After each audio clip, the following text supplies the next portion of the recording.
Ladies and gentlemen, it's that time you've all been waiting for. So grab a hold of your pocket protectors and join us for Nerd World!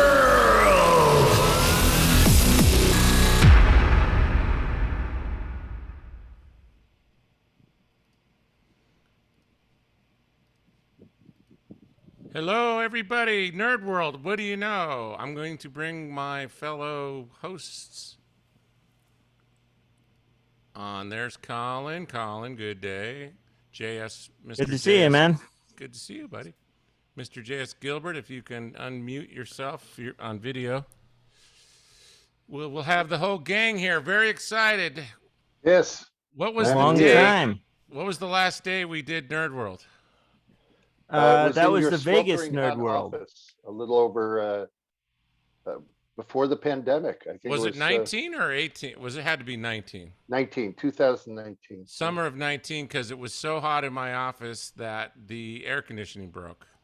The air It was conditioning broke, 119 and then degrees in your office when we were doing this thing. And we had to move from the studio into the conference room an hour before the show, but we were able to launch it. Welcome, everybody. We're very excited. Yeah, Nazim Beltran, right here. Nazim. So It doesn't matter that it's like 3 o'clock in the morning his time. He is here supporting us. He doesn't know anything about government anyways, does he? Yeah. So he certainly doesn't care about U.S. government. Yeah. Oh, well. We've been talking about government and what a cluster it is.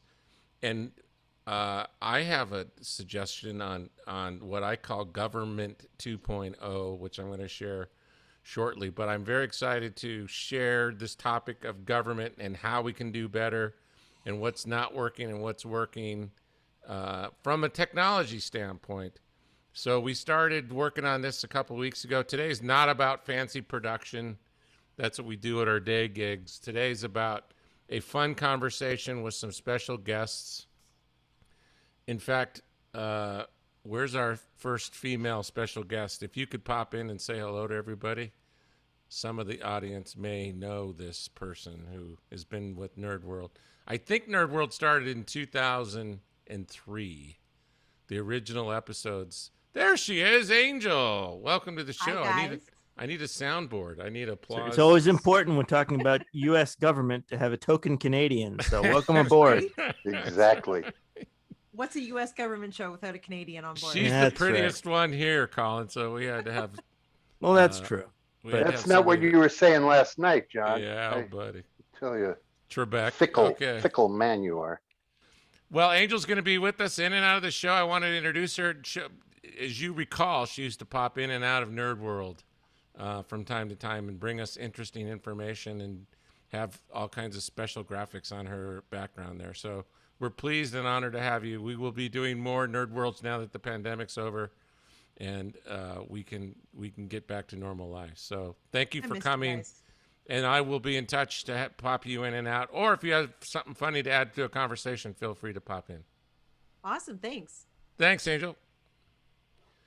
Okay, Colin, we have kind of a rough agenda here. It's got all kinds of topics. In fact, we had to remove some stuff because we could talk for 5 hours about government. Yeah, we had to ditch all the fun stuff.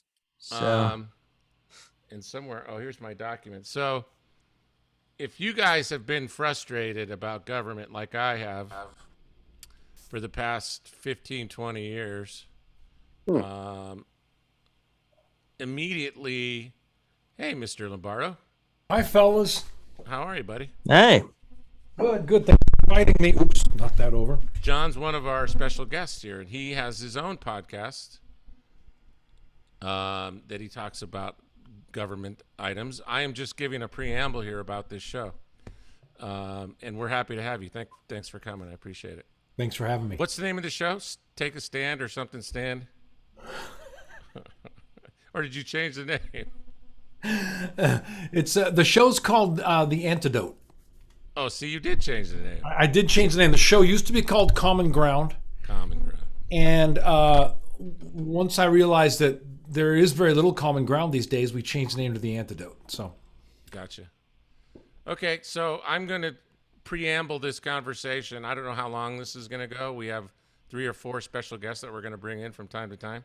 So, Johnny, if you could mute your video for this second, and I'll bring you in. I will summon you in. Thank you. So I wrote a blog post on, remember that site called MySpace, Colin? I vaguely, yeah. Let's see. It got sold to Fox. Then it got sold for that was for like I I'm don't just know. going to say Tom is no friend of mine. He was a friend of mine. He said he was a friend of mine. Did he help me move? No. No. Did he come to any of my parties? No. What kind of friend is that? He was too busy on his whiteboard. I guess. Drawing interesting things. So I wrote a couple of interesting blog posts. This particular blog post was entitled Government 2.0. Because And when was this written? When was Facebook alive? This wasn't Facebook. You mean MySpace? Oh, MySpace. MySpace. 2000, early 2000. Yeah. So most of the 2000, people that 2000. read that blog are probably dead now. Is that what they're you're probably saying? all dead. Yeah. And as a technologist, I can't understand why we're not using technology in government. And we've got a lot of old timers that won't use technology. When I tried to tell my mother I was supposed to send her the link, somebody send my mother the link to the show. Steven, send my mother the link to the show, please. Here's the funny thing, though, John. I, in my course of doing business, I run into a lot of 24, 25, 26, 27, 28-year-olds, and I'm amazed at the large portion of this group that are not that technologically savvy. I know. I was the only guy that did computers in my high school. No, I'm saying today. Today. I know. Yeah, I agree. Hey, I'm just looking at the agenda. Did you guys want to have any post-mortem on our last episode, which was the dangers of 5G? well, Go that's ahead. that's been my big thing. You guys, you might not know this, but I'm actually on one of the IEEE advisory boards for 6G, which we're talking about now. Yes. So here's the bottom line.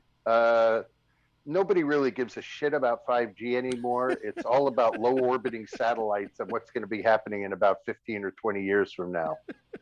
That's basically the post-mortem. Those low orbiting satellites are almost a full constellation at this point. The first constellation of the SpaceX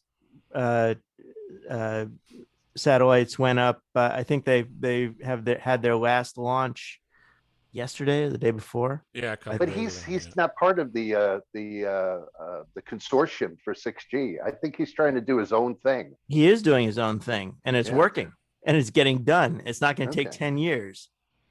Although Viasat is all pissed off about it, they're trying to hamper him in that effort. But no, you're right. It's not 6G in the official. It is a mesh network designed to assist with the fact that 5G doesn't have large ranges. Correct. And needs lines of sight. So by basically being able to boost the signal up to the satellite and come back down and then use existing nodes on Earth as peer-to-peer, you can then increase speeds and both upload and download. And at least that's sort of how it was explained to me. But these people that are on the consortium, I think they're assuming these are right. These are consortium folks. They're assuming that their specification is going to be relevant. Oh, and I'm beginning to think that may not be the case. I mean, if Viasat and SpaceX and whatever Blue Origin is doing become the de facto standard by the time the consortium gets their act together and funding to actually launch a bunch of satellites and a launching system, which of course they don't have access to necessarily without paying through the nose. I mean, can you imagine SpaceX choosing to launch a competing satellite system? Well, I think like a lot of things, COVID has helped a few people out there. So because of COVID, they couldn't send people out sticking. 5G is like these tiny little antennas that you got to put everywhere. Backpack size. They put them on kids and trees and posts and wherever the heck they could stick these things. But because of COVID, they couldn't really do much of that. And but there's really no problem with launching satellites because I guess there's no COVID in space. I don't. Well, right, there's that, but the other thing is we're getting too far in the weeds on 5G. Sure, but just hang on, stick with me for a second. The one thing you got to keep in mind. I'm not here, like Alex. What are you talking about? Well, the one thing you got to keep in mind here is that even if when you do have people out there putting up these antennas, you have other nutballs firebombing them and telling them to take them down and attacking the workers, to which I say, no, 5G is going to help you. You can download your conspiracy videos that much faster. It's exactly that whole run up for that joke. Here's my one paragraph on 5G. 5G will not activate the nanobots in your vaccine. Did you get that? No, that's a totally different technology. That's a wholly different problem. But then again, on the bright side, when the nanobots in your vaccine are activated, you're not going to care anymore. There you go. Because you'll have those 30 seconds before it hits your blood-brain barrier, I know. And then we are Borg. So today we attempt to fix government. Well, are we ready indeed. for our solutions this fast? It's only 12 minutes in. I'm ready to blow my whole load right now. Do we have any burning questions? A lot of our old lab friends are here. Lindsay Badger. I'm not paying attention to the chat, so I'm looking at the chat. I can Okay. see you commented, but for some reason can't see the comment. Okay, Lindsay, what's up, Angel Lindsay? said. And we have a lot of special guests in the wings. So I'm going to throw out my proposition for Government 2.0. While I watch TV, there's a couple of channels that I flip between: CNN, Fox News, MSNBC. I watch them all. I watch them all so I can get everybody's perspective. To me, the way to fix government, our government specifically, is to eliminate Congress completely. I can eliminate Congress completely. 90% of what I watch on all those news stations is related to Congress in some manner. There's no parties. There's no Congress. We don't need representative government. Representative government from the UK system of the Parliament, of the House of Lords and the House of Commons. I don't need to put a guy in a stagecoach and send him from San Francisco to Washington anymore. Everybody's got a phone in their hand. No, today. you put them on the train now, John. You put them on a train. If we eliminate Congress and keep the other two branches of government, executive and judicial, and let the people be the new Congress, everybody votes from their phone. And I know what Chris Fenwick's saying in the cheap seats right now. So, John, you're favoring a direct democracy. Now, didn't some state try that? JS, which state was that? Estonia, if you're hip to what's going on in Estonia. We are a constitutional republic. Yeah. No, I think it's important to understand that these United States are not actually run by any politicians, even the president. We have a piece of parchment that goes back 244 whatever years, 245 years, that basically dictates how things are going to be done. So that, I think, is the crux of the problem, is that we are a constitutional republic. We are not a democracy. We could be an oligarchy at times. We might even be a feudal state at times. And some people would say a socialist republic or socialist democracy. But a lot of these things are, in my opinion, a problem of when we started, as you say, House of Lords, House of Commons, really creating a fundamental basis for these United States to be a two-party governed place. Concur. And my solution is to create additional viable parties, not like the ones that we have right now, the Green Party, and that's just going to cause more different TV channels instead of two.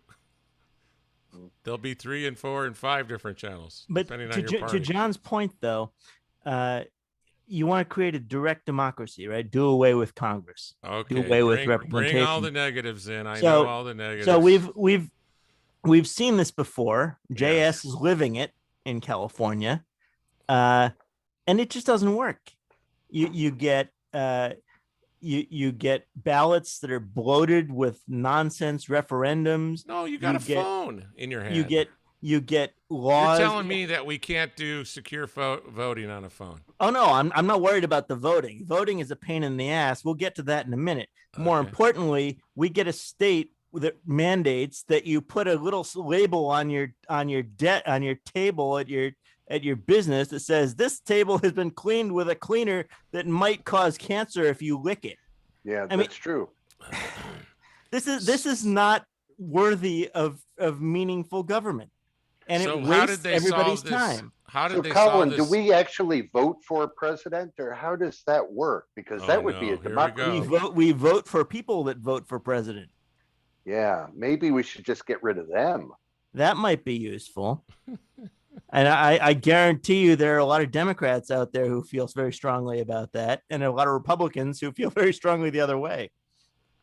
Do you know what is it? Gertner, the people who do the polls. Gartner They- Group. Yeah, they did one in 2018. 2/3 of Americans favor having a three-party or more system. What's the number? 3/4? 2/3. Two-thirds. Okay. The Seems other third reasonable. are probably just taking super heavy doses of drugs. No, I'm kidding. There's no black or white here. That's obviously why we're having this discussion. Well, so how does one establish a viable third party? I mean, plenty of people have tried establishing third parties, and they've been unsuccessful in meaningful ways. Well, let me tell you what's going on right now with the Republicans and their allegiance to Trump. This goes back, I think, in parallels what happened in 1912. So Roosevelt was Taft's mentor, if you will. And when Taft got to become president, when he was the incumbent president, he wasn't doing things that Roosevelt liked. So Roosevelt decided he would run against him for the party nomination. Now, back in those days, it was kind of interesting because the presidents and vice presidents ran on separate tickets. So you could have a Republican president, a Democratic vice president, and so forth. What wound up happening was Roosevelt lost, and he took his allegiance of the Republican Party with him, and he started the Progressive Party, which was also known as the Bull Moose Party. And so when the election came, Roosevelt won 27.4% of the election. Taft got 23.2%. It was the first time that any independent party presidential candidate got a larger section of the voting than the existing two parties. But it did a very strange thing. It caused the Democratic nominee, Woodrow Wilson, who got 41.8% of the popular vote and the vast majority of the electoral vote, he became president. So essentially, this action that Roosevelt did, as opposed to, say, just backing Taft, swung the whole scenario from the Republicans invariably getting Taft reelected to getting a Democratic president. And so we see this today. Why are Republicans so loyal to Trump? Their fear is that Trump will just create the Trump party, splitting the Republican Party perhaps as much in half, and then, of course, giving a lot of power to the Democrats. Yeah. Well, the So Dems this have is had an this. The interesting Dems have thing. had this issue for perennially for years. Usually focusing on the Green Party because they seem to field the most viable candidates, third-party candidates. The assumption there is that they'll always split the Democratic vote, and so now the Republicans are having that same experience, which is not a bad thing because realistically, share the pain, right? Yeah. So the way a third party would come to be, of course, we're looking at all things not being equal. we have gerrymandering, we have super PACs, we have all this kind of crazy stuff going on. Remember those two guys that were running for president, Democratic nomination for president, the two really rich guys? Yes. Yeah, I don't either. Nobody does. But what we remember is that they spent like $500 million. Bloomberg. Yes, he did. Yeah, Bloomberg and whatever. Who cares who they are, really? We don't.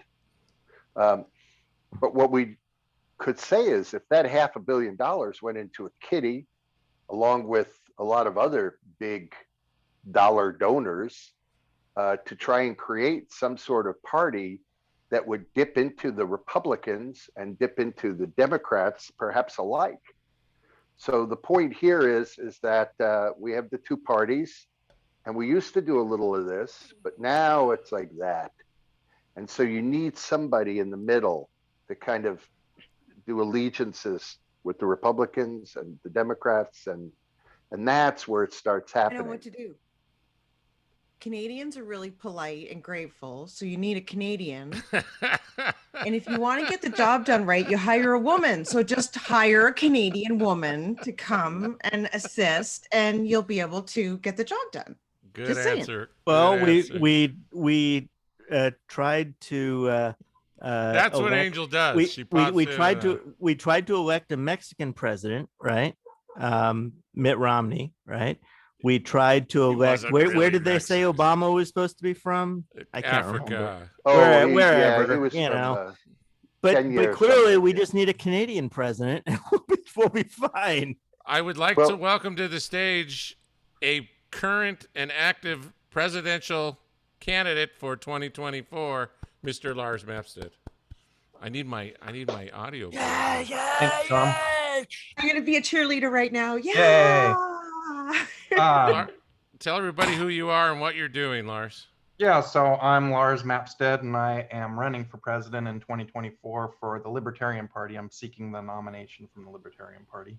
And, you know, in a lot of ways, what you were talking about, I'm JS. I don't know your first name. JS. It is my first name. That is your first name, Yeah. JS. So, I mean, libertarians are the most viable third party that there is right now because they're the only third party that is been consistently on all 50 ballots in all 50 states. And that's, you know, definitely something that you need to do. And, you know, in a lot of ways, the Libertarian Party crosses boundaries and takes some from ideas from the right and some ideas from the left, and introduces obviously its own ideas as well.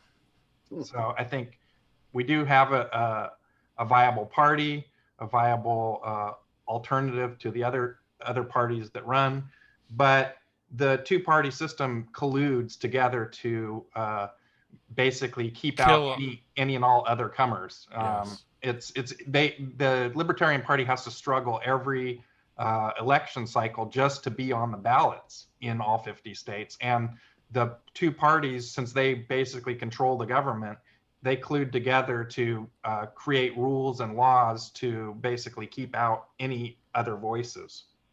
So I say get rid of all parties and all Congress. JS says add additional parties. Are you along that same line, Lars? I think we need more voices. We need more thought processes than just the the two parties basically butting heads. Like we were talking about earlier, there's 1,500 people running for president last election cycle, and I'm sure that out of those 1,500 people, there was somebody that's better than the person that's currently sitting in office. That would have done a better That's the thing. job. There are always people who are better, and those people who are better are not likely to run because they're smarter. They know better. That's true. Yeah. Well, here's another problem.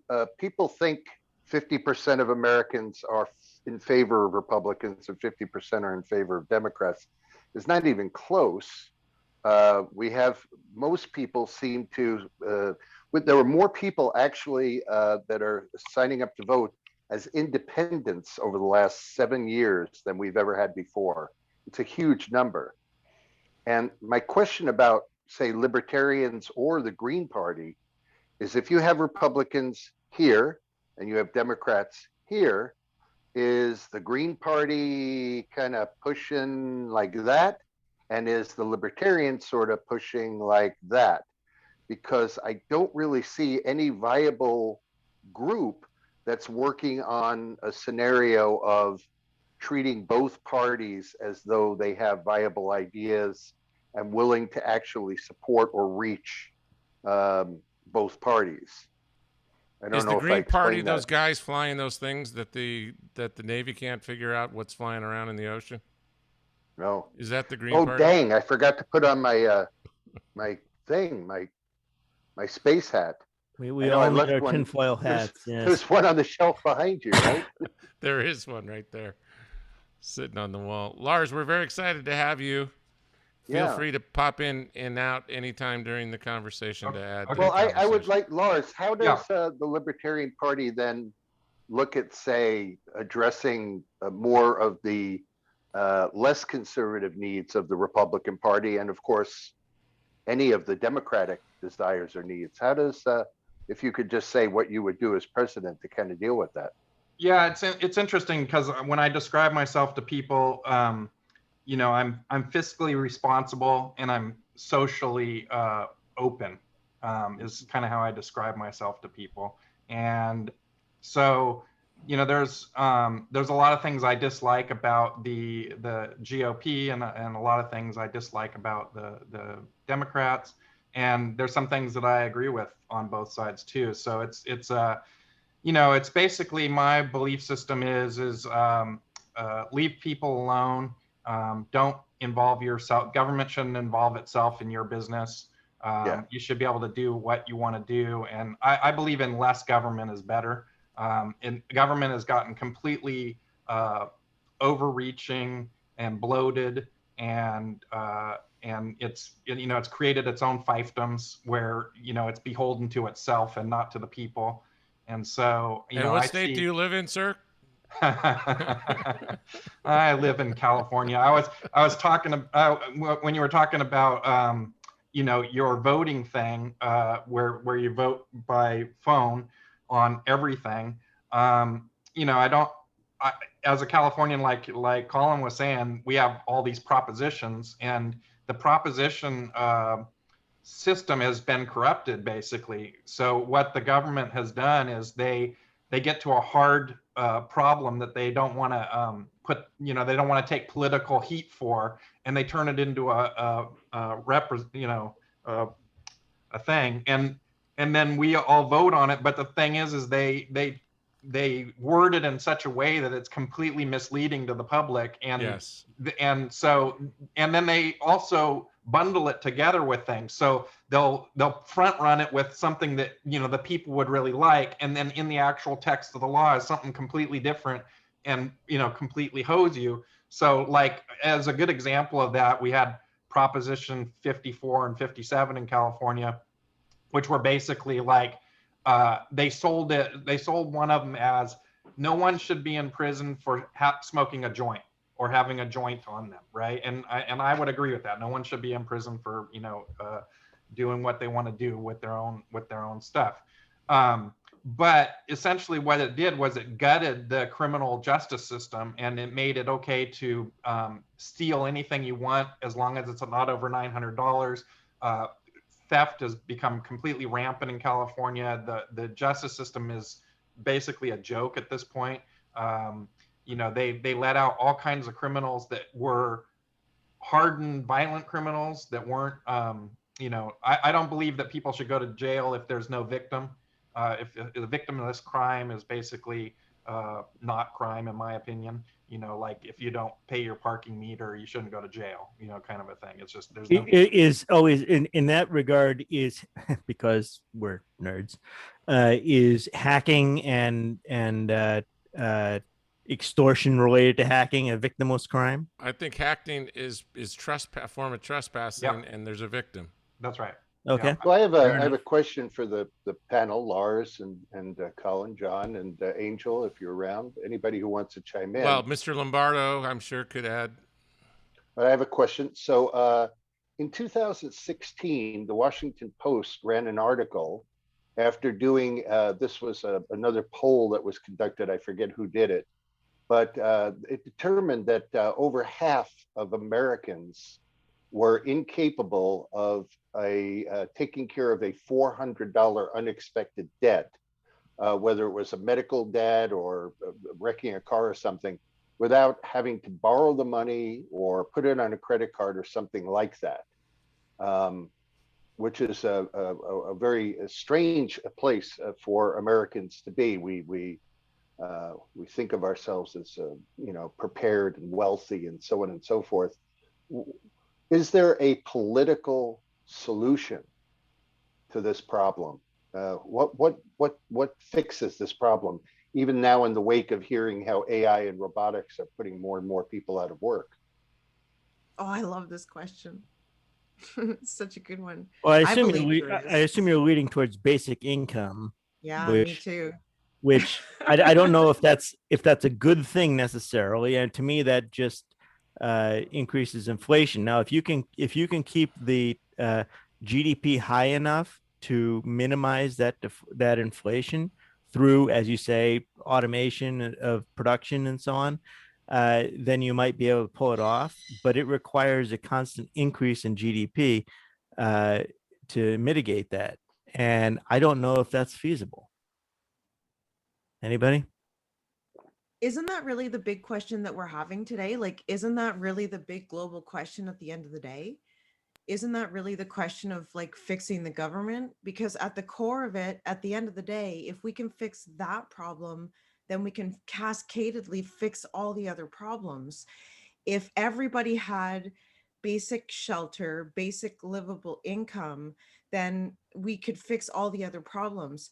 To me, at the core principle, the real solution is really in the mastermind principle. It's really in things like, it's going to sound super basic. Okay. I'm really, this is going to sound like I'm almost dumbing it down when I say this, but it goes back to the mastermind principles of Think and Grow Rich. And that's why infrastructure works, because when we can all focus on a mutual goal, then we start working. So maybe not global livable income in sense of leaving everybody at home getting income, but if we could be working towards a mutual goal or a mutual purpose where people were getting a resource in return for it and they weren't starving, we'd have to find some purpose, some, not where they were just getting money. So there would have to be a resource exchange where people had So we briefly explored direct democracy. Let's look at, to your point, let's look at a system with a heavy duty social safety net. So for our purposes, socialism. A socialist system hasn't worked historically, except maybe in Norway, Sweden, maybe. But what do these countries have in common? They don't have. Sweden has a lot of hot chicks. Well, this is true. I can't argue that point, but more importantly, they don't have restrictions on resources. They have resources well beyond their requirements. So there's no challenge in distributing those resources. And when you have no challenge in distributing resources, a socialist system can work. A social safety net, an extremely robust social safety net, can work. Do you think Americans have the mindset, though, that would allow for something like that? I think when I talk to people in other parts of the world, market economies don't engender that mindset. JS, if I could make a comment on that, I think that this generation of Americans does not have that mindset, but I think there is a new generation of Americans who will very much have that mindset. And I really, my take on what you're talking about, I feel the same way that you do, Angel, like it's almost oversimplified to say it, but I once was discussing sexuality with a Buddhist monk, and he said sexuality is a fire that burns inside of you, and if it's controlled, it'll warm your home. And if it's left out of control, it'll burn it down. And I think that's what's happened with capitalism in the United States of America. Well, theoretically, that's true of everything. If you eat 2 eggs in the morning, you're empowering yourself. If you ate 50 eggs in the morning, you're killing yourself. the same thing. Yeah, it's true. So what's happened with capitalism is we've allowed it to permeate every aspect of our lives. It's in education, it's in medical care, it's in everything. And I'm sorry, it doesn't work very well in a lot of places. It works great in some places. It hasn't worked for us. One of the reasons we're talking about a universal basic income is because no one can afford to live anymore. They can't afford houses, they can't afford education, they can't afford health care. We've allowed it to grow exponentially in what's supposed to be a free market, but it is not. And so that part has not worked. There's some places we don't want to touch capitalism. We want to let it run rampant and be what it is, be itself. But in some places, it's the bull in the china closet. And I'm not so sure. I'm not so sure that's true, though. I mean, I'm not so sure it's true either. Right. Universal basic income as a concept is embraced by people who feel underempowered, shall we say? Yeah. But the economic argument for it is, as I suggested, around the increase in production efficiency and the increase in GDP, independent of the productiveness of the workforce. So, where you've automated a workforce and you can continue to produce the levels you need to produce. So that makes universal income viable. But is it more viable as a policy because people feel stepped upon, or is it more viable as a policy because it's economically feasible given the constructs of production and distribution? Well, what I'm saying is not to have anything to do with universal basic income. I'm not advocating for it or against it. Oh, okay. I'm just saying that the rampant nature of American capitalism is what has us considering that. It's rampant in every field. Mm-hmm. It doesn't matter what we do in everything we look at. We're talking about getting rid of of Congress. The reason we need to get rid of the legislative body, if John is right, is because capitalism rules it. Money rules it. It's where it does. There's the way government's supposed to work and the way it works. And the difference is that it is purchasable. It can be purchased. The legislative power can be purchased in our country. Once again, capitalism has no place there. So that's my point. I just think that we've allowed it to run rampant everywhere. Okay. Well, so I've got another question for the panel, which I think goes along with this. When you kind of look at things sort of structurally in this country, there seems to be a turning point right after World War II, where the wealthy and the large corporations in this country very much subsidized the development of the middle class. We had the GI Bill, we had subsidized housing and jobs and so on and so forth. Then as we moved along through the Reagan and Bush years and so forth, we saw more and more tax cuts and incentives for the wealthy. And we saw now the middle class, who were striving to become upper middle class or rich, now started to become the ones who had the burden in many cases for taking care of the poor in this country, which leads us to a weird situation. In 1975, the average CEO in the United States made 42 times the amount of their worker. That number has now skyrocketed 380 times. We have 50 of the largest corporations in the United States who essentially pay no taxes at all. Just curious, it seems to me like if we remedied that, we might have a lot of money to be able to take care of some of the problems that we have. But not everybody feels the way I do. So I'm curious what you guys have to say. Well, I find myself thinking that I was being the most liberal person here, but clearly not, suggesting that why do you say that? What makes you say that you're not? Because Lars. Historically, historically in this group, I have been the more liberal person. To your point earlier, my argument for or against universal basic income is not that inflation has priced people out of the market, because universal basic income will increase inflation mathematically, but that the market is structured such that it can accommodate universal basic income. But to JS's point, I don't know that it's it's CEO income that's the underlying problem here. You're right that corporations subsidized the growth in the economy, but they did that by funding basic research. And you don't see corporations funding basic research anymore.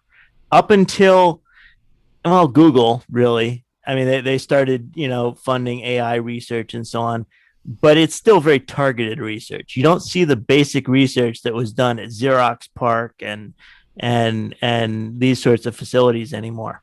It just doesn't exist, and that's a fundamental problem with market economies. They discourage this kind of generalized forward moving development economy wide.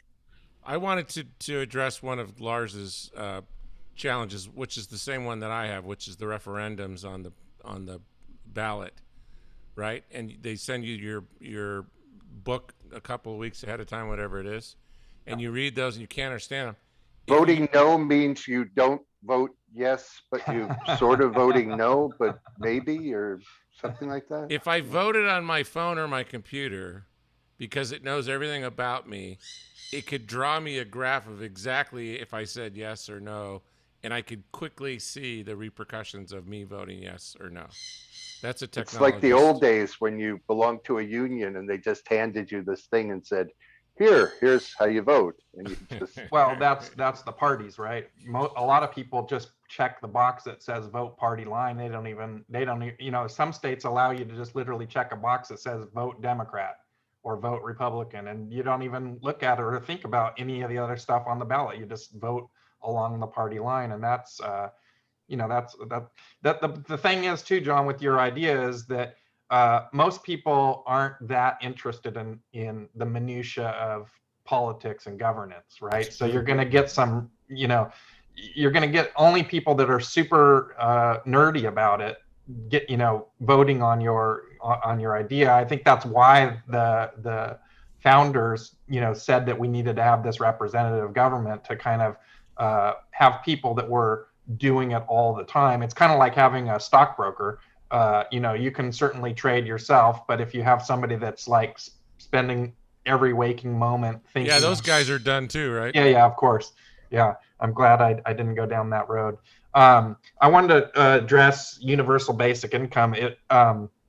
Recently I went to dinner, pick up some dinner at an Italian food place, and they said that they were running really slow and behind because no one was showing up to work. They couldn't get any wait staff. They couldn't get any cook help.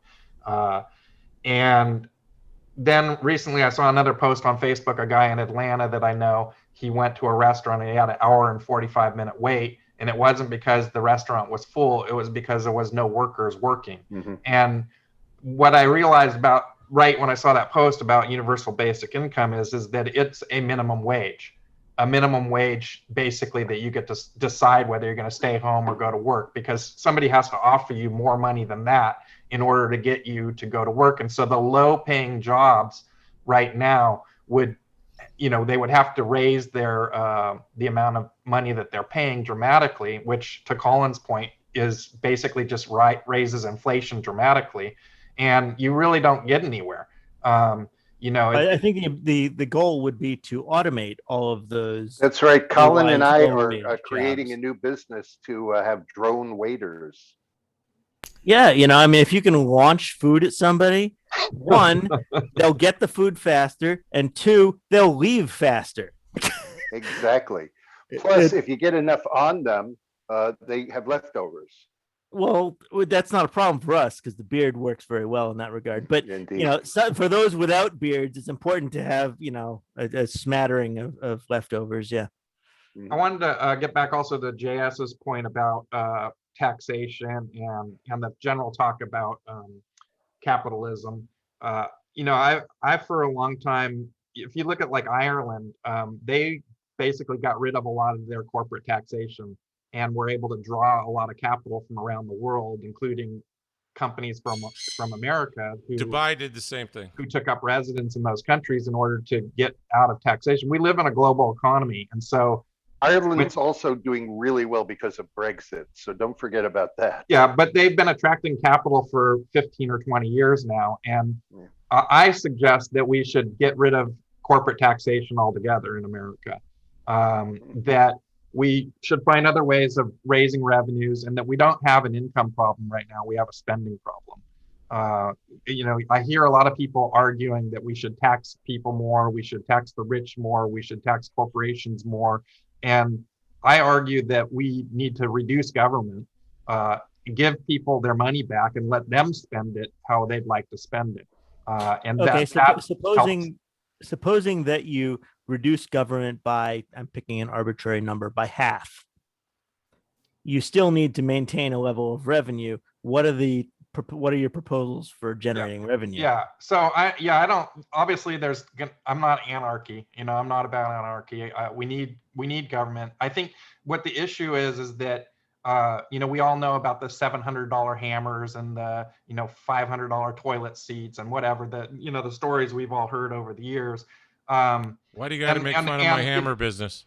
Yeah. And if you have a budget in a government office, you are basically required to spend that amount of money just so that you get that budget handed to you again next year. And if you don't, you're basically reducing your own power by not spending your budget. So we need to look at reducing the spend of America, not necessarily reducing the services that it provides, but just reducing the bloat and the overhead, the extra administrators that we don't necessarily need, government organizations that...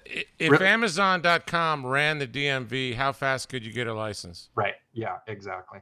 But then again, how could you get smart people like JS and myself to join government if we don't have gold toilet seats to sit on? I don't know. Well, John Perdo says he's going to take my brain and upload it to some sort of device. I like it. And then I can do whatever I need to do.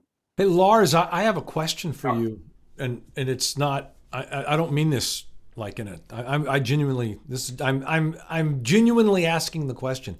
What do you think that we should do about? You talked about the $700 hammers, and that is problematic. Of course, I totally agree with you. I have one. Does it work better? So, Lars, what do you think we should do? Not only about the $700 hammer, but the $150,000 education, and the $3 million home, and the $50,000 medical bill if you break a leg. And what do you think we ought to do about those things? Well, a lot of those things would fix themselves if government would get out of the way, right? Government picks winners and losers and inflates the cost of a lot of those things due to regulation and that sort of thing. I think we could, I'm more in favor of letting capitalism work more, not less. I feel like the government gets in the way a lot of times, and obviously we need protections. We need like food safety, there's certain, drug safety, but at the same time, let's take drugs as an example. So there's a lot of countries where if you're sick and you want to take a drug, you can try experimental drugs to save your life, and maybe they're bad, maybe they kill you, maybe they don't. America doesn't allow you to do that. It's outlawed. It's illegal to do that. It's legal for doctors to prescribe it to you. It's illegal for you to even try those things. And so I see like you want to have drugs. The government says the FDA says this is good stuff. You should do this. Fine. We'll still have all that, right? But at the same time, let's have a not regulated market that if you as a person want to choose to do something that may or may not work for you, you should be able to do it. The government shouldn't be in the way of telling you that you can or can't do that. Like marijuana, for instance. If you feel like marijuana helps you, get rid of your cancer stuff, the government shouldn't be in the way to say you can't smoke marijuana because it's not regulated by the FDA or whatever it is. No, you should just be able to do it as long as it's not harming other people, right? And it's the same thing with, food. It's like, if I want to bake a pie and sell it on the street, I should be able to do that. I shouldn't have to get a permit from the government to do that. And with the knowledge that I'm not regulated by the FDA again, right? But I should be able to do that. Or there's just so many areas where the government has gotten in and regulated things that just really don't need to be regulated, and makes criminal activity out of things that shouldn't be criminal, basically. Yeah, prohibition has never done anything except create criminal enterprise. It's true. Exactly. Well, and it also created a lot of subterranean passageways in Chicago, which is really nice. And I want to recognize all our viewers. Thank you. I think me and Angel are the only ones that see the comments here. So I should just mention that our good friend Sid had a great idea. He says a national bake sale, which he's also one of two people has requested Colin take off his shirt. I'm not sure what that was about. So Who was the other person? I don't know. I lost the Caggiano. Oh God! All right. Well, so here's another thing. I'm not sure if Nevada actually did this during the 2020 primaries, but I know that New York has adopted it, Maine, and a few other places. It's a ranked choice voting. For those listening, ranked choice voting is an electoral system that allows people to vote for multiple candidates in order of preference. Instead of just choosing who you want to win, you fill out the ballot saying who is your first choice, second choice, or third choice. Utah has that for Weiss. Yeah, for each position. And this is gaining some popularity. So the candidate with the majority, more than 50% of first choice votes, wins outright. If nobody gets 50%, then it does a whole different kind of algorithm or whatever.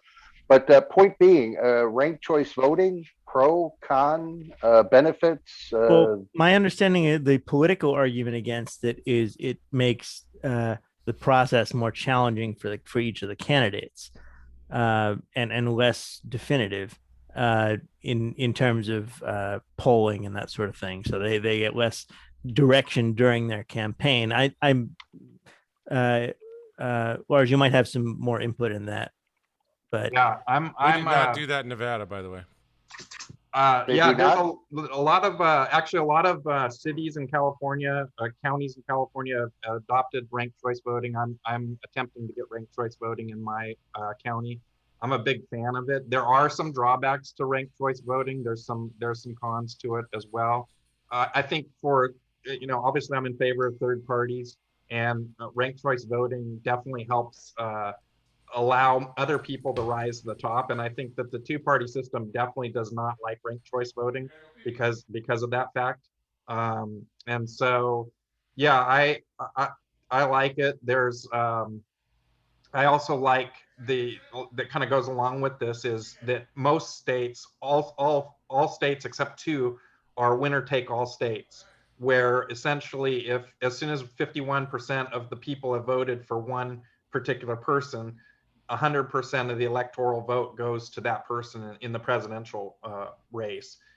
Maine and Nebraska now split that up in their congressional districts. So you can win one electoral vote in one district and lose in another district. And I feel like that's more, that would be a better way of representing people, because people feel, outcast when their votes kind of doesn't matter. Like in California, it really doesn't matter what you vote because it's going to be a blue vote no matter what. And I think that it makes those people's vote not count at all. And I feel like it should be counted. So I'm in favor of not only ranked choice voting, but also in splitting up the vote into congressional districts. My only concern here is that it would give Steve Colin, can I interrupt you for just a sec? Yeah. Our lovely Angel Hill needs to go out to a previous engagement and wanted to say one thing before she goes. So maybe we can just 2 seconds here for Angel. Oh, JS, I love you. Colin's so special, though. We should have given him the floor. He's calling. Yeah, I have time. We're not going anywhere. I love you, Colin. We'll be here till midnight, folks. Right? Till midnight, probably, talking about this crap. You guys have been awesome today. I just thank you so much. This subject is really dear to home for me, because even though I personally was born in Canada, I kind of won the lottery. my brothers and sisters were all born in the US, and my dad was born in the US. So, I kind of sort of am kind of quarter US. I don't know what you call me. My heart's kind of in the US in a lot of different ways. And everything that's going on for you guys really does affect me, because it affects my brothers and sisters every day. And so it is very near and dear to me. And so the subject really hits home. So thanks for including me in this. And I feel like, I feel like the US is like the big brothers of the world. You guys are like our example. It's like I'm like the little sister of the US, and you guys have been like the example to me since I was a little girl. The space race and the competitions that I watched on TV. I was always watching the Americans. They were the tank. They were always the ones, and it's always been about infrastructure, and it's always been about showing us what to do. And I think the whole world is watching the US right now. And so these live streams and these conversations and the stuff that you guys are doing is a blessing. So thank you for holding this space and doing this stuff. It really matters. Thank you, Lars, for what you're doing. It really matters. Thank you to everybody that's running in these races and doing this stuff. And John for being connection points and doing this kind of stuff. I love you guys. It really matters. Now, some of us are watching Canada, just letting you know, like I'm keeping a sharp eye on Doug Ford. Right. Okay. Well, if someone has to keep a sharp eye on him, or he's going to find himself in a crack den again. He's going to sneak across the border and try and screw up our stuff. Angel, I feel like the big brother that the United States has been in the world lately is Chet from Weird Science. Well, that's kind of it. And on that note, I kind of want to leave some inspiration, because maybe we can make a difference today. Because the question is, what can we do? And I don't believe it's outside of our power to really make a difference today. So let's do it. Because, if I go back to Canada's difference, okay, Sir John A. Macdonald maybe didn't do it with full integrity, because he kind of built the railway using some immigrants, and there was stuff that wasn't in full integrity. Okay, so forget that part of the story. But as admare usque admare, he built the railway from sea to sea. He built infrastructure. And I think we're forgetting what infrastructure can do. And that's why I brought that up. It wasn't really about universal basic income. It was what we're forgetting about infrastructure. We're putting our eggs in the baskets of technology and capitalism and stuff. And we're kind of forgetting to be salt in the earth. And we're forgetting the mastermind principle. And we're forgetting to just be present and build. And, what about trains that go across the country more quickly, that carry us farther? And what about reaching the sky again? And what about just putting ourselves on mutual goals? What about just feeding families by building something that's really cool? If I'm somebody that has some money, instead of sitting on it and being a trillionaire, sorry guys, that's my alarm telling me I gotta go. Instead of being a trillionaire, why don't I take that money and pay some people? Instead of thinking about universal basic income, why don't I build something that's infrastructure based that will make my country, America, better, and be a big brother and teach the rest of the planet and put some money back in people's coffers instead of keeping it. I'm talking to an individual here, but maybe I'm making a difference because I might say something to one rich person that will wake the heck up and make a difference. We have a lot of billionaires that watch the show. Yeah, I think that until every single person realizes that until everybody has basic shelter and some food in their belly, we're not done doing what we need to do. Yeah, we need to wake up. Trickle down economics didn't work in the US. It might work in Canada. I don't know. Well, that your motto there reminds me of John Preto and my motto of Veni, Vidi, Vermicelli. We came, we saw, we had the pasta. I love it. Hey, Angel, before you go, I just want to tell you that what you just said is one of the reasons I really agree with one of the first things you said was we need female leadership in this country. We really do. I really believe essence. That. The reason we're so easily corralled into two parties, some of it's neurological. There's a growing body of evidence that it's tied to amygdala response, gray matter, things like that we align with these parties because of these things. And some of that has a very delicate interplay. The reason we lead the world in mass shootings is because we're a traumatized society, and feminine energy will help us move in the right direction, in my opinion. I concur. I really Thank you, Angel, for being our voice of reason. Thank you, JS. Thank you, JS, for Thanks having for me, being John. here. Thank you, Colin. Thank I you. missed you guys with all of my heart and soul. I miss NerdWorld. I miss Well, we'll do this more crowd. often. We have to. Yes, please. I will always show up when you guys call on me. I love you. I want you guys to know I was in my masculine for too long. I'm embracing my feminine again. And this is what it's bringing me back to my mission, which is about masterminding.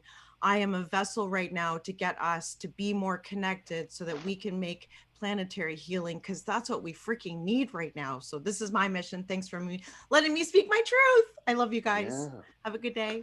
See ya. Bye. Have a good one. That's really true. It's really true that that some of what we suffer from both globally and in our country is this really rampant ego energy, and women are less susceptible to that energy. It's true, in my opinion. So, John, I would- I think we've covered most of my talking points, and I know there were things you guys wanted to specifically address. Well, we sort of we sort of blew past John's comments on digital voting. We also forgot to do the "What are you drinking?" thing. Yes, and I'm the only one drinking, so John's having a LaCroix. I'm having this is a Crystal Light fruit punch, and JK's Scrumpy Hard Cider. Ours John? says coffee. Coffee. And John, are you? I get my 2-month chip next week. wow, congratulations. Yeah, nice. I'm not visiting Vegas ever again. Well, we'll have to coincide it with the Sausage King, so at least we could get like 50 pounds of sausage. Yeah, well, you gotta get something out of it. No, you're coming. goodness. Everybody's coming for NAB. Yes, that's true. Yes, So Are you coming, Colin? I think so. Yeah. Yes, we Okay, got like so- 8 people on the list coming to Yeah. NAB. John, I'll I talk wanted to to, you about the logistics then. I'll had figure it told- out. You had told me about your voting idea a few months back, and I thought about it quite a bit. And what I came up with was something. So obviously, you're not going to get rid of Congress. It's just not going to happen because they'd have to vote to get rid of themselves, and so that's a no starter. How great would that be? So What if I just shot them all in the head? la la Like la la la gold, la la la like la la. gold. I don't CIA. I don't hear I anything. La, la, la. I have no idea what he's saying.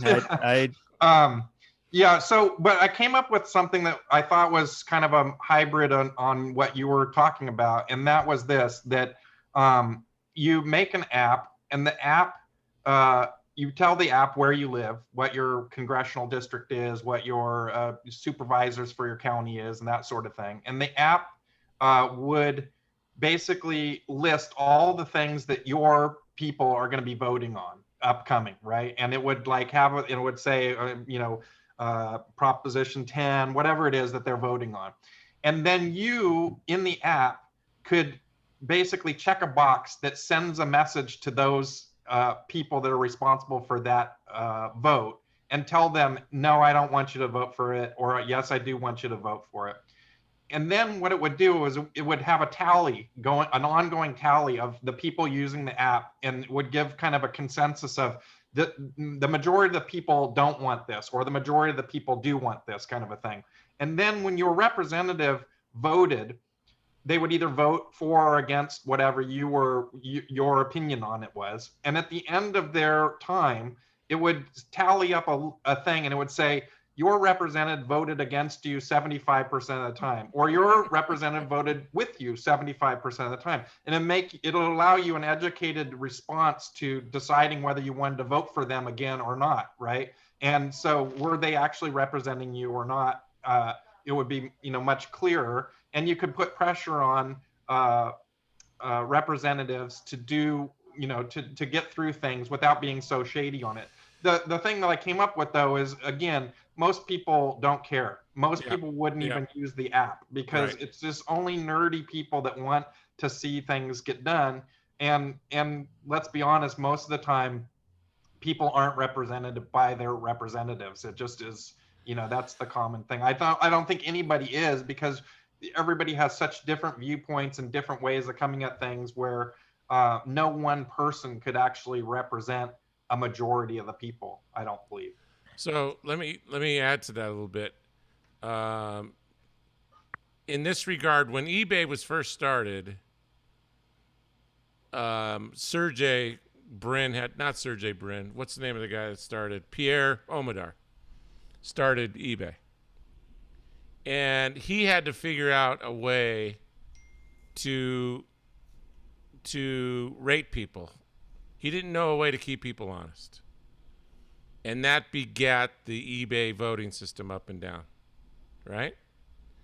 And Gallagher used to say the same thing. He says, we don't need any police. You give everybody one of those guns with the sucker on it, with the flag on it, and as soon as you had 7 flags on your car, you got pulled over and you got a ticket, right? So using that self mechanism of upvoting and downvoting is a very good mechanism to keep the playing field even, and to know whether or not somebody's 2 standard deviations or 3 standard deviations above or below the mean as a form of regulating, like we do in statistical quality control. So you're looking for social media style likes and dislikes to be displayed on a badge. I'm sorry, John, you are unmutual, and you may not continue to participate in society because you got too many downvotes. That's what Lars is doing with their representative. Are they? How many standard deviations? Yes, but they've chosen this. They're the representative that they've chosen to be your representative. You, on the other hand, generally in society, have not chosen to be judged by JS or John or Lars or me. I don't on eBay either. This is true, but you choose to use eBay. You can't choose to walk down the street and be judged to be unmutual. You're forced to use eBay because there's no alternative. Now there is, but back then there wasn't. But it was a clever way of, oh, Mr. Fenwick, welcome to the show. I can hear him in the background say, that will never work. Chris is muted. He has to click 5 buttons to. He can't hear me. Now we hear you. He's just assuming. Are you adding to the conversation, or you just popped in to antagonize us? No, and show your video. I'm adding to the conversation. Okay. Except for the fact that I don't know what the conversation is yet. So I'll just be quiet for a moment. Well, you and Lars and JS are very close in proximity to each other. That's interesting. John, Lars, go ahead. Where are you located, Lars? I'm Santa Cruz. Oh, okay. I'm in Emeryville. So, John, Emeryville? Yeah. The issue. San Francisco. The one issue that I see with any sort of digital voting and is that of having a uniform system across states, wherein yes, you can secure digital voting with various sort of blockchain type solutions wherever the vote is tracked and so on, but having a homogeneous system like that engenders hacking problems no matter how good your security is. Whereas if you have a heterogeneous system like you have across states right now, you can have some states whose voting systems get compromised and other states whose voting systems don't get compromised. And on the whole, you don't get your entire governmental system screwed over. I guess that's my primary concern. He wants to tie in the voting with the IoT for his hue lights. Well, first everybody has to get a Neuralink installed in their head. So that way all the lights in his house can flash. Say, this guy voted. This guy voted. Shoot him. I don't know that. I don't know that's better. The question is, what color would the light be? Guys, I'm sorry I have to pop off. I appreciate you having me today. And John, I would totally be down with the cyber voting idea as long as it was handled by cyber ninjas. That's the only way I'm going. Yeah, there's a good group. That's the only way I'm going for it. So here's how cyber voting works, I think.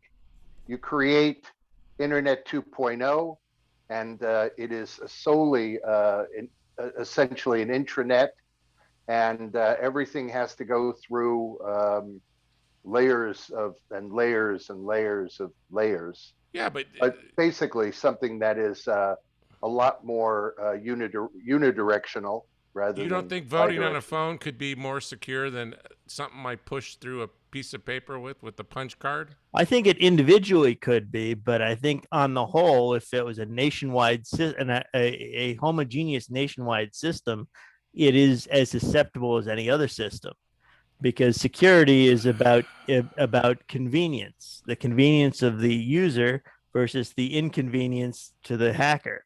And how'd they solve that with Bitcoin?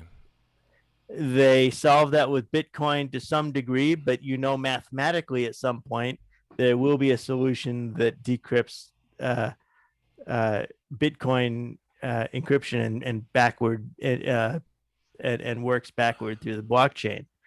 Mathematically, it has to happen eventually. Yeah, well, then it's not going to be easy. Then you just there are no unpickable locks, ladies. Then you exactly. Make the keys bigger. Yeah, why not just have 50 different locks that people have to pick? Right. I have one primary concern, that whatever we do next, that this guy doesn't get to vote. That's right. I just want to make sure whatever we do next, this guy doesn't get to vote. Because I'm uncomfortable with that. That's Gallagher's shoot the car with the red flag on it. That's what I was saying. That's how you eliminate that. Yeah, one thing, Colin, what you were saying about voting, and it's something I've been tossing around in my head of whether there should be a national voting system or or should the states be allowed to continue doing their kind of independent hodgepodge thing. And I can kind of make arguments both ways. And I feel like for national election, presidential election, that maybe there should be a overall voting regime, but that individual states, in order to represent their constituents and their people, should continue to be allowed to set their own voting laws within each individual state. I just want to quickly give a shout out to give a shout out to John's backup son JJ, who is in the audience. Oh, JJ. Hey JJ, how's it going, man? Another conservative, young conservative. He was a young conservative. I think we should do what other countries do when it comes to voting, is that on election day you vote with your thumbprint and you have ink on your thumb, and you don't get to vote a second time by accident. And that ink is going to be there for a couple of days because it's pretty severe. It might be slightly toxic. I'm okay with that. I'm also okay with certain amputees not getting a chance to vote because they don't have a thumb. Wow. Chris, I'm really thinking I might be changing my vote from Lars for president to you for president. Vote by thumb. And then that way nobody gets to vote. Hey, you got ink on your finger. Get out. You've already been here. Yeah, but I'm wearing these cool Groucho Marx glasses now. I'm a totally new guy. In 50 years from now, this is going to be silly conversation. This all be done electronically or directly in your head, and we'll laugh. It's like when we've switched from horses to cars. Horses were part of transportation for how many years?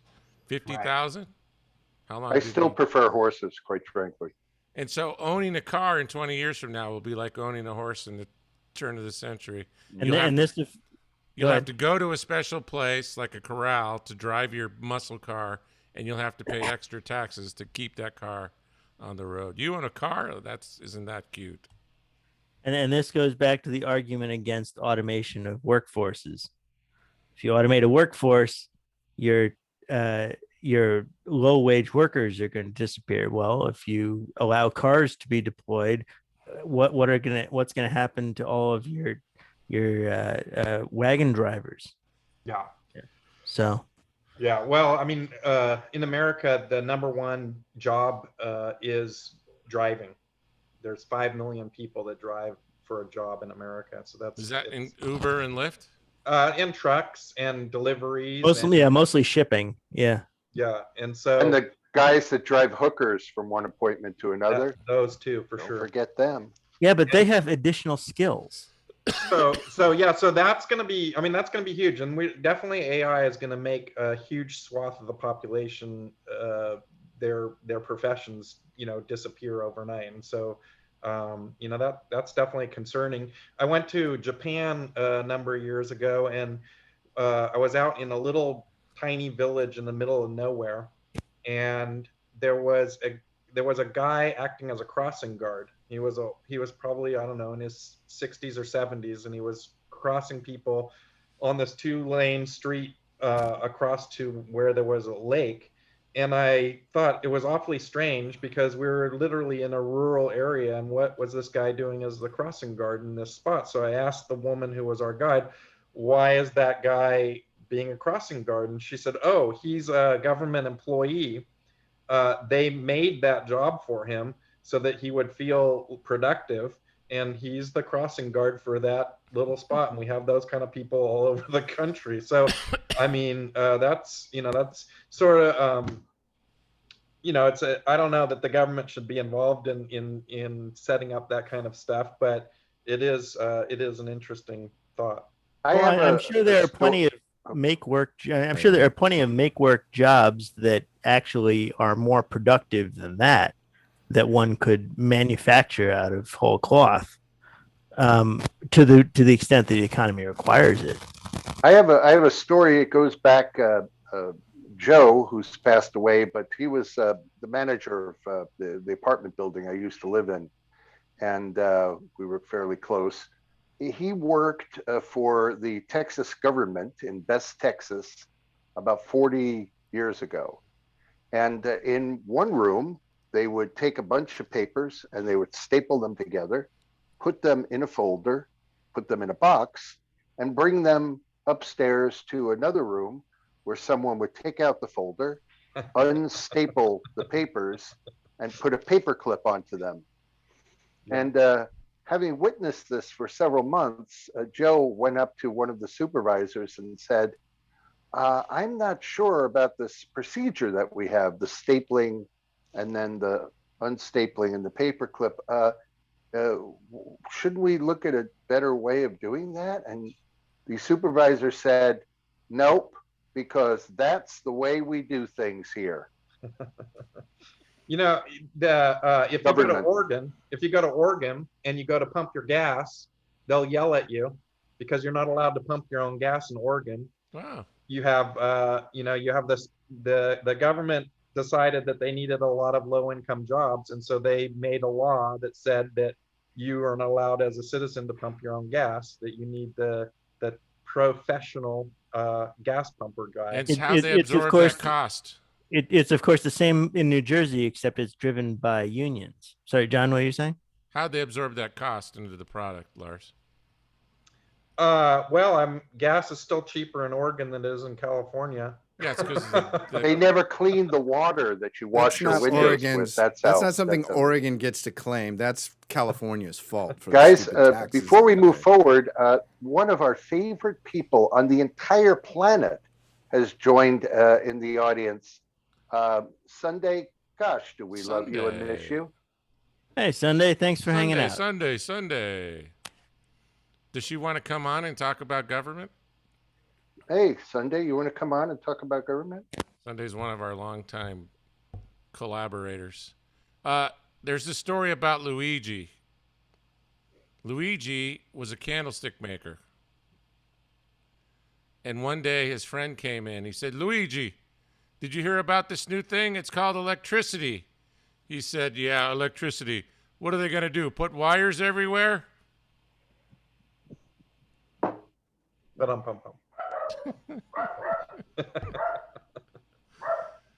Colin, you should be the first one to know that you have to pivot, man. You see the future and you pivot, whatever it is. Mm-hmm. Colin got knocked off, huh? No, I think what it is, you should have played my rant because I think everybody has to go to the bathroom. Oh, well, I had at least a slide for that. He just muted himself, so he's off screen right now. Yeah, I did that too. We do have a prepared rant from Jay. Should we run that? Run it. Here we go. Play that, Chris.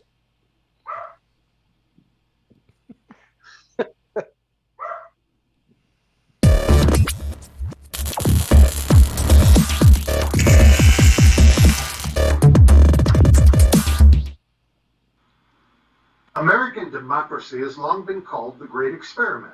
But just like this giant dysfunctional family we call the United States, it would appear that we can't even agree upon this. Son, could you Great Your Honor on Experiment that? is attributed to a gentleman named Tocqueville from his 1835 book written in French and later translated to Democracy in America.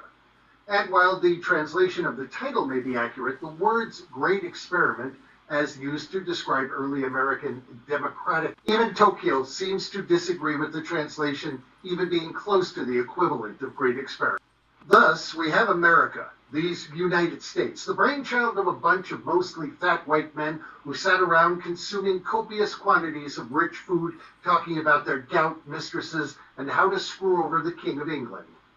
Fast forward to the 21st century, where despite amazing technology that promises to colonize Mars, talking virtual assistants and autonomous cars, we still use building methods that are 100 plus years old.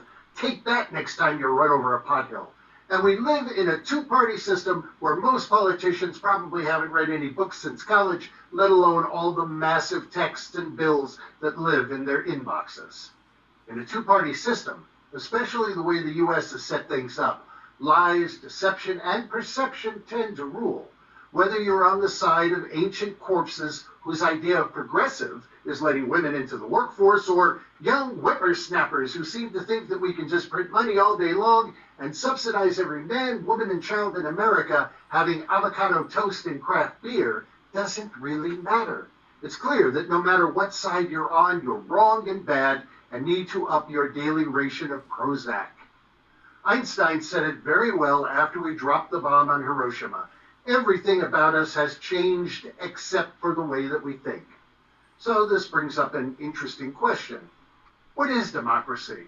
And are we a republic or democratic or something else? Because at times it seems like we live in a socialist state. Other times it feels more oligarchical, whatever. And quite often, kind of like a feudal society. In my neck of the woods, the San Francisco Bay Area, prior to the pandemic, we had thousands of people living in cars, RVs, campers, and makeshift yurts, teepees, and wigwams. Many of these people had pretty good jobs in the tech industry, making 150 grand or more, which unfortunately isn't quite enough to get you first and last on most apartments here. But then again, when you look at America in terms of global politics, it seems to be a bit more complicated.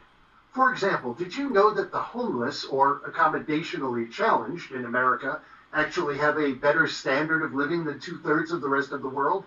There are some places in the world where a social security check is enough to propel a person to the top 2% of society. Now, granted, these places tend not to have fresh water, food, or much of anything else. But hey, you could be one of the richest people in Burundi, or Burundi, whatever. So let's see where the confusion might lie with defining what exactly is America's political stage. There are several forms of socialist governments, for example, including democratic socialism.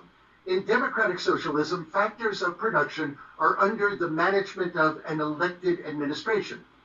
There's also revolutionary socialism, libertarian socialism, market socialism, green socialism, and as we speak, I'm sure several other socialisms being formed and no doubt being marketed as NFTs. Now, there's also the oligarchy style of government. The modern United States has often been described as an oligarchy because economic elites and organized groups. And then there's feudalism, which was the dominant social system in medieval Europe, in which the nobility held lands from the crown in exchange for military service, and vassals were in turn tenants of the nobles, while the peasants were obliged to live on their lord's land and give them homage, labor, and a share of the produce, blah, blah, blah, blah, blah. Well, yeah, that looks like a possible definition for the United States. But wait, you're saying, the United States military has been an all-volunteer system since 1973. Not so fast, my friends. An act of Congress could still reinstate the draft, and of course, the government can take away your land, my land, from California to the Gulf Stream Islands. Which brings us to perhaps the crux of today's problem. Is the United States a constitutional republic or a democracy? Well, while often categorized as a democracy, the United States is more accurately defined as a constitutional federal republic. What does that mean? Constitutional refers to the fact that the government in the United States is based on a constitution, which 1 is minute, the 30 supreme seconds. law of the United States. And this, my friends, is the issue. You should While be we switching feel the that we show, are son. governed by the people, for the people, and whatever else of the people, we You should actually have really switched the aren't. show. And this goes way beyond the Electoral College.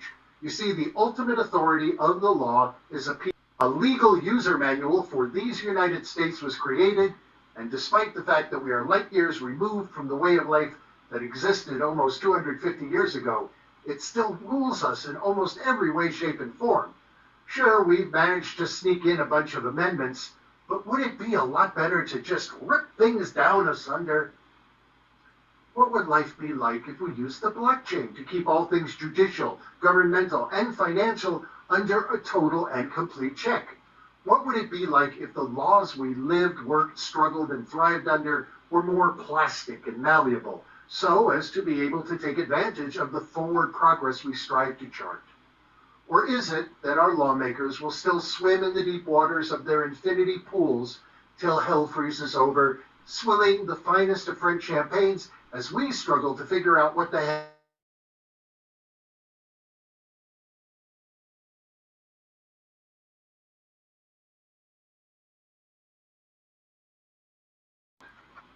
On behalf of NerdWorld, John, Colin, and the rest of our guests, I'd like to thank you for tuning in and hope you'll comment and let us know how you feel about our shows. And if you have topics for an upcoming show that you'd like to see, please let us know.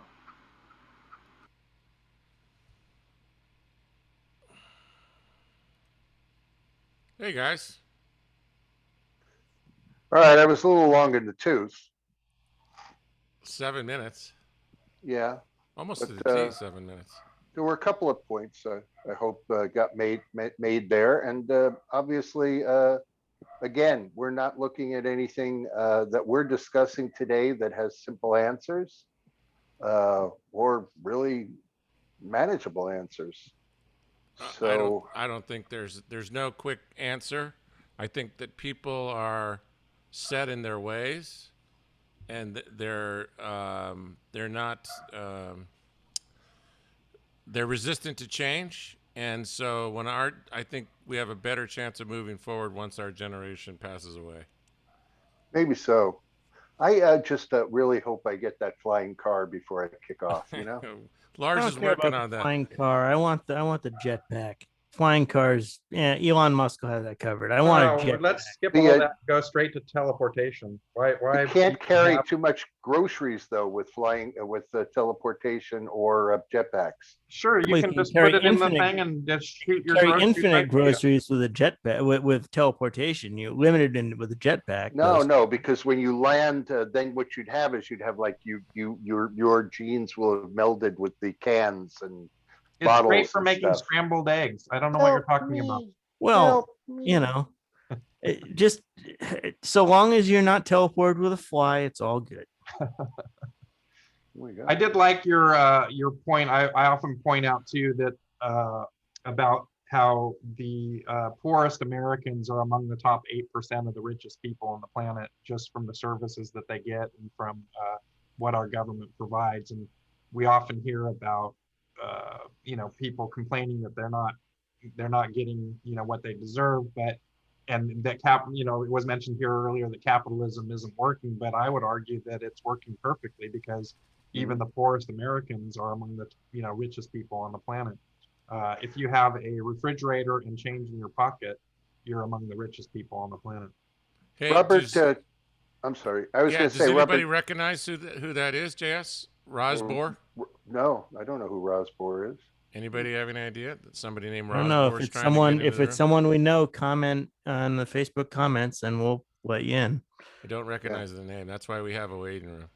Yeah. What I was going to say, Robert Cialdini, who my hero, one of my heroes, he wrote a book called Influence in 1986, and he every 7 or 8 years or whatever, he kind of revamps it. In it, he has the 6 weapons of influence, and he just added one, the 7th one, called Unity, which is not being similar to other people, but being of other people. And so I see this as being a big issue that we have today, because when you look at trying to get stuff done on a global issue, The problem is whose value sets are we going to work off of?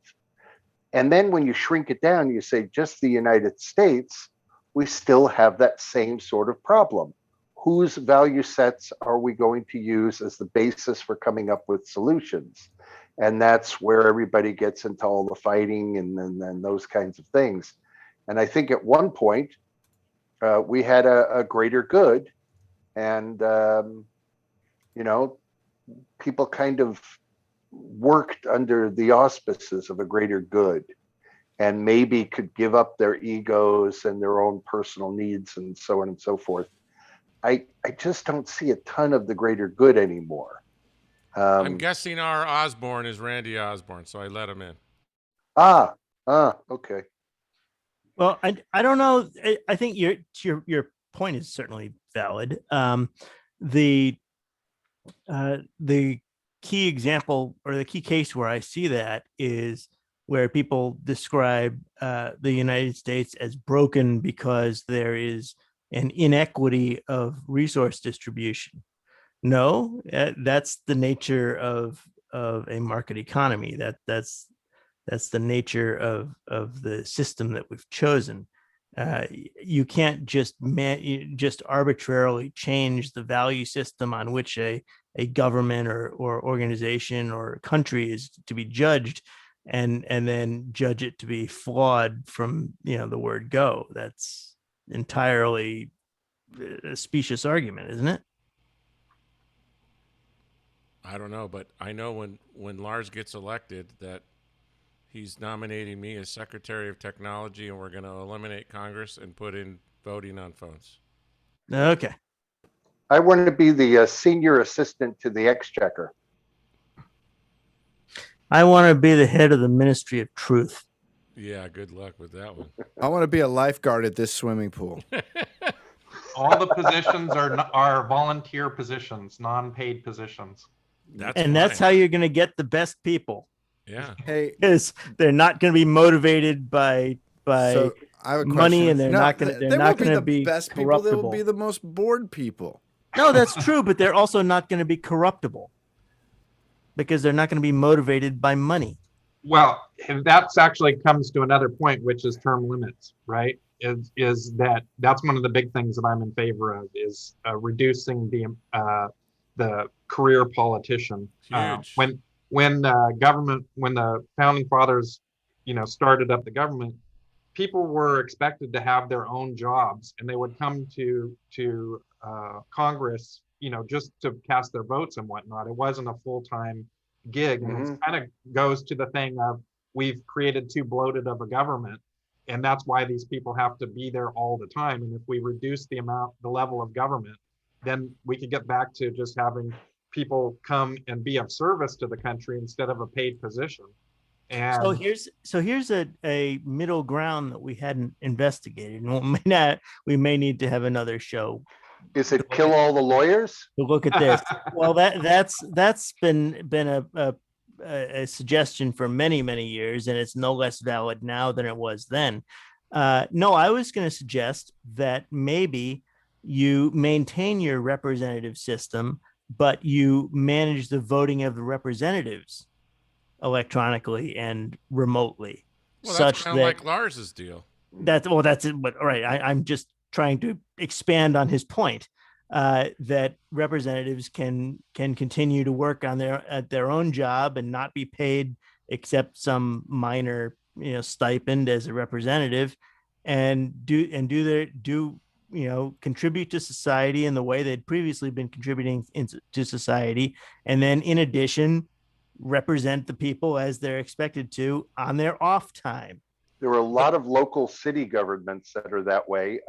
Our board here and our mayor, I don't think they get more than about $6,000 a year or something like that. Yeah, but you see that a lot of these local governments that have systems like that, where you have part-time selectmen and other, type of similar elected roles, they inevitably over a number of years decide that they're going to hire a town manager, a paid salaried position, unelected, yep, to run everything else. With a have that capital here. T that rhymes with P, and that stands for pool. Something like that. They Yeah, we that have that here. in our city, and it's a horrible mess. It is. It's We a have a city disaster. manager, and everybody hates the city manager, and it's not an elected. It's not an elected position. Right. I found that most city managers that I've had to interact with are good people and qualified for the job and execute the job admirably. But they can't But get anything that done. doesn't make it a good system. Yeah. It, They have it- to go to the board for all their tough decisions. which is fine, but Can I then ask a practical question? yeah. Hey, JS, I've been checking out Amazon since your rant. Is this indeed the I'll computer take your stand that Gumby you and raise used it by for your rant? Bill. That is exactly what I It use. seemed a little shaky and bouncy during your rant, and I was wondering Okay. if this is the computer stand you used. No, a lot of people know I have a really bad spine. And so downstairs, I have a setup where I'm in a chair and it reclines and I can work lying all the way back. But when I did that, the camera was going straight through my nose and it was problematic, because I try to get a lot of energy for the rant. So I kind of was like in a mid point, and I guess I didn't have that much stability. The computer is attached to the chair also? The camera sits on top of the monitor, and the monitor is literally floating above my head, all on a two point axis. Chris, how far from South San Francisco are you? 20 miles? No, not even. Really? Yeah. 10 maybe. You can drive over to JS's house and fix him something up. Chris is a carpenter. Ah, okay. And I JS has don't mean to woods. tease you about your back. I just had to. No, it's the damn thing cost a fortune. I mean, between that and the stupid expensive chairs. So the people at Relax the Back, when they don't see me for like a month or so, they call. Are you okay? Are you? Yeah, it's So when it comes to term limits, here I have a couple of thoughts. One, I've always believed, not always, but for much of my adult life, believed that regardless of party, if you flipped a coin and just said the winner of this coin toss gets to absolutely run everything through the whole country unobstructed for 50 years, I think that ultimately everybody'd be probably okay. I think. I could be wrong about that. The other thing about term limits is I think that at certain levels, certainly at the president, I don't think it should be a 4-year term. I think it should be a 10-year term and no reelection. Because I think that in a 4-year term, you're spending about the first year trying to figure out where the toilet paper and where the paper towels are. You're spending about the next half year actually doing some governing, and the next 2.5 years you're actually running for office again. So you're not really doing all that much stuff. But I think that if your term was 10 unreelectable years, you could get in, figure out where the toilets are, and then just work for 9 years. I would actually support that, believe it or not, except I would go with maybe 6 years because I don't know how you elected now are going to be operating in 10 years. But maybe in addition to a minimum age for the president of office, we have a maximum age also.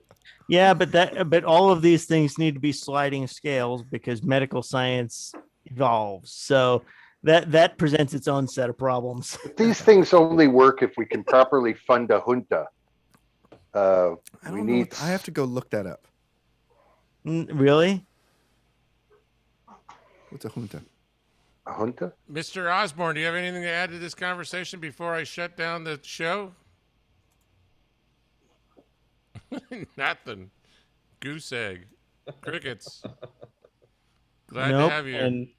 And my puppy is barking fanatically at somebody, so I need to go anyway. Here's I don't like government in general. I like them to leave me the fuck alone. Agreed. Here is the definition of junta: a military or political group that rules the country after taking power by force. January 6th. Can they leave me alone? Well, after they take it by force, they'll leave you alone. included. So what happens is they kind of have a duo purpose. You can be left alone, or you can become part of the desaparecido, which just means you go to bed, but in the morning there's nobody in your bed. We don't know what happened to you exactly. I'd like to think it's very similar to what they tell you when your dog has to be put down, and he's somewhere upstate and he's running free on a farm and doing well. The Rainbow Connection, they call that. Yeah, It'd be better if it was like a roller coaster you're getting on for the first time. You really don't know what's going to happen, but you have a good time. I like your haircut, by the way, there, Randy. Randy's in his office for the first time in 16 months. Wow. At least broadcasting. All right, guys. Well, thank you to everybody who joined us. NerdWorld Thanks, everybody. And wrapped to up. those of you who are watching the future broadcast, I hope the future is nice. We will have another topic soon as we figure out something interesting to talk about. Thanks everybody for being here. We'll see you guys soon.